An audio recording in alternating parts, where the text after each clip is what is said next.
दोस्तों, दिनाक्षी short hand में आपका स्वागत है। अगर आप चैनल पर नए हैं तो चैनल को सब्सक्राइब करें और बेल आइकन जरूर दबाएं। इस डिक्टेशन की एडवांस आउटलाइंस और वाक्यांश आप हमारे पेड बैच से प्राप्त कर सकते हैं। हमारे पेड बैच में आपको प्रतिदिन सभी डिक्टेशंस की एडवांस आउटलाइंस और वाक्यांश दिए जाते हैं।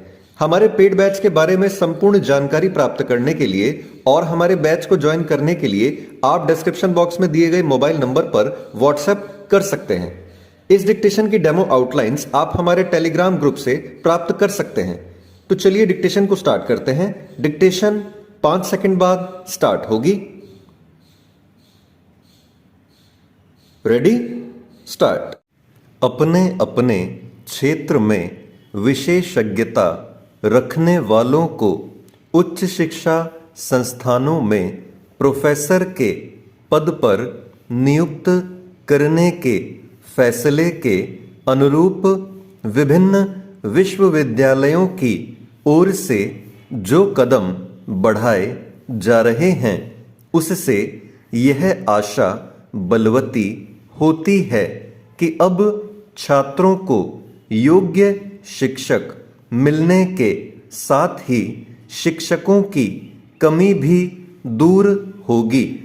प्रोफेसर ऑफ प्रैक्टिस कहे जाने वाले ऐसे शिक्षक छात्रों के पेशेवर कौशल को निखारने के साथ उन्हें विभिन्न उद्योगों और व्यवसायों के अनुरूप ढालने में भी समर्थ होंगे। यह ध्यान रहे कि उद्योग व्यापार जगत इसकी शिकायत करता आ रहा है कि उसे अपनी आवश्यकता के अनुरूप युवा नहीं मिल रहे हैं। निसंदेह इसका एक कारण गुणवत्तापूर्ण शिक्षा की कमी तो है ही, छात्रों में व्यवहारिक ज्ञान का अभाव भी है। यह अच्छा हुआ कि नई शिक्षा नीति बनाने वालों ने यह समझा कि अपने अपने क्षेत्र में विशेषज्ञता प्राप्त लोगों की कमी नहीं। अभी तक ऐसे लोग उच्च शिक्षा संस्थानों में शिक्षक की भूमिका निभाने में इसलिए समर्थ नहीं थे क्योंकि वे पीएचडी धारक नहीं होते थे या फिर उन्होंने नेट पास नहीं किया होता था। इंजीनियरिंग, विज्ञान, मीडिया, उद्यम आदि क्षेत्र के विशेषज्ञों के साथ सिविल सेवक और सैन्य बलों के पेशेवर प्रोफेसर ऑफ प्रैक्टिस के तौर पर अधिकतम 3 वर्ष के लिए नियुक्त किए जा सकते हैं। कुछ विशेष मामलों में उन्हें 1 वर्ष का सेवा विस्तार भी दिया जा सकता है। ज्ञात हो कि अनेक विशेषज्ञता प्राप्त लोग 58 या 60 वर्ष में सेवानिवृत्त हो जाते हैं। इसके बाद बतौर शिक्षक उनकी सेवाएं लेने की परंपरा नहीं थी। प्रोफेसर ऑफ प्रैक्टिस के रूप में जो एक नई परंपरा शुरू की जा रही है, उसका स्वागत किया जाना चाहिए। चूंकि इस अभिनव योजना के पदों को स्वीकृत शैक्षणिक पदों से अलग रखा गया है, इसलिए किसी को यह भी शिकायत नहीं होगी कि दूसरों के अधिकारों का अतिक्रमण किया जा रहा है। लेकिन अच्छा यह होगा कि स्कूली शिक्षा के स्तर पर भी विभिन्न क्षेत्रों के विशेषज्ञों की शिक्षक के रूप में सेवाएं लेने पर गंभीरता से विचार किया जाए। ऐसा इसलिए किया जाना चाहिए क्योंकि स्कूली शिक्षा के स्तर पर योग्य शिक्षकों के अभाव की जो समस्या है वह किसी से छिपी नहीं।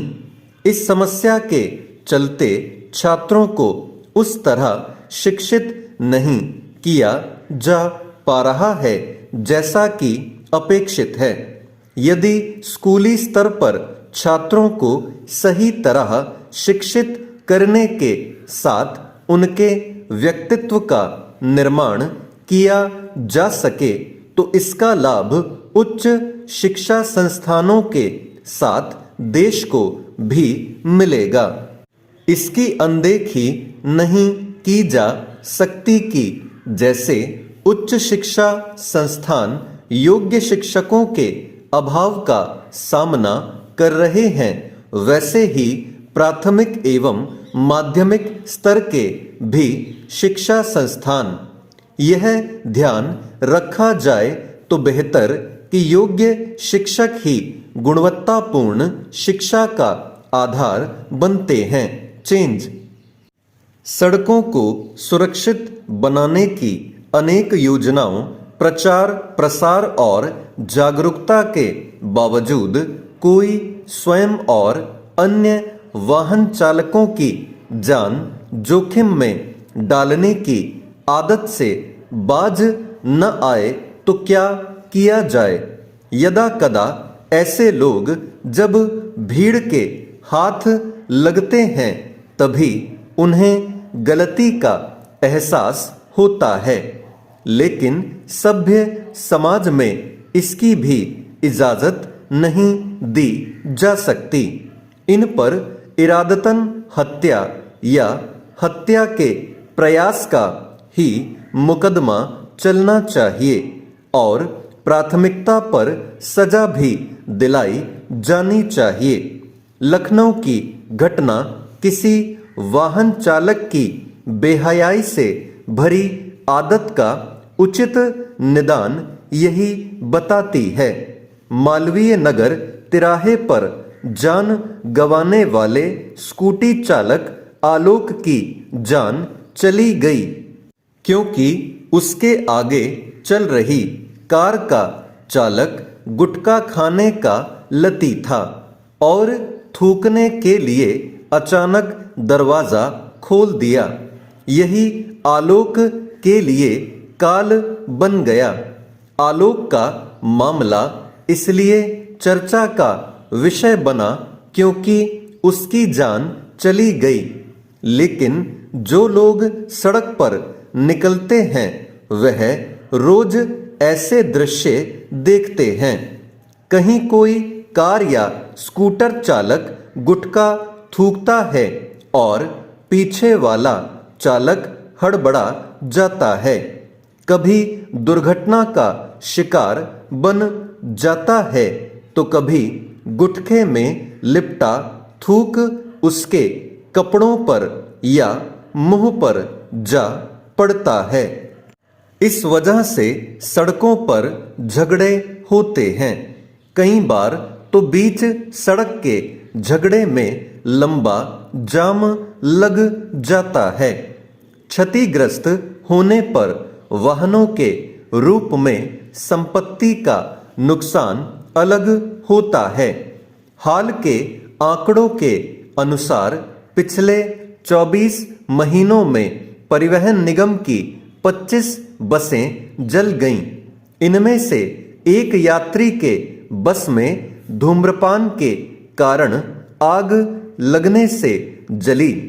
सिर्फ यही नहीं, बड़ी बड़ी दुर्घटनाओं के पीछे चालकों की ऐसी ही छोटी छोटी असावधानियां कारण बनती हैं।